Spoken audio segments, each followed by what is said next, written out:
All right, I'm going to just give you a couple quick tips on how to be really quick with creating matches with this.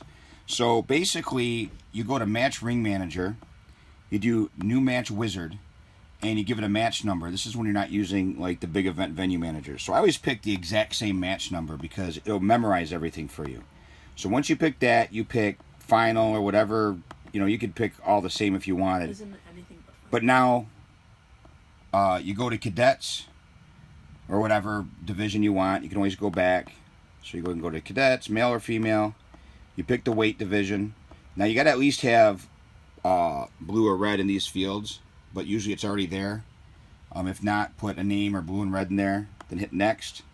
And then this is where you set your rounds in max gom-joms and all this stuff, okay? Now, and the differential score. This is the thing, though. If you pick the same match number every time, you won't have to re-enter this over and over again. It's really easy, unless you go to a different division, and you have to do it again. But when you're doing, match after match in division, you can go ahead and do this. All right, then you hit finish.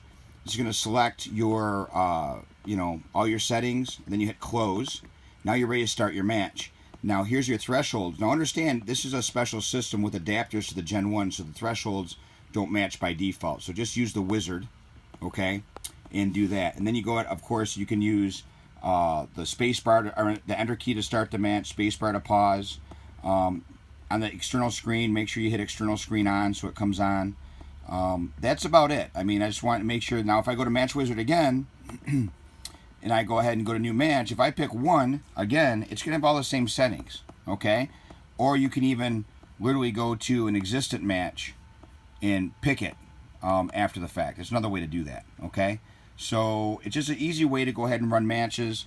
It looks daunting at first, but it's ever very simple. Another thing you can do too is you can actually change your divisions.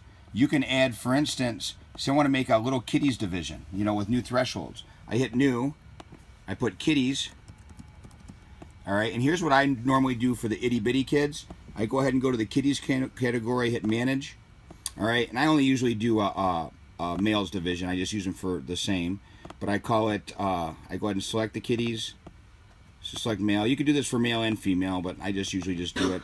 The littlest ones, the lowest threshold you can have is a 4, obviously a 0 for head, and I just call this itty bitty. So that's the lowest threshold for kids. I can do another one, do an 8. This is for like the medium-sized kids, all right, and then a head level of 0. And then I do have sometimes a big kids. These are like the 7-year-olds or the 5-year-olds, 5, 6, and 7-year-olds or something. I go to like a 10 or a 12 maybe. And this is larger kids. All right, and then you can do that. Now watch. Now we've got a male kiddies division when we do this. All right, zoom in because it's going to be in a video. All right, so now if I go to the new match wizard, I can literally go to 1 again, go next, final if I want. Now, one thing here, finals should actually have no point gap, and all the other ones should have a point gap. So be careful if you select finals. Anyways, I got a kiddies division now. Go to male. Now I can hit itty bitty and see it does that. So it's really easy to use and really easy to configure. I'm out.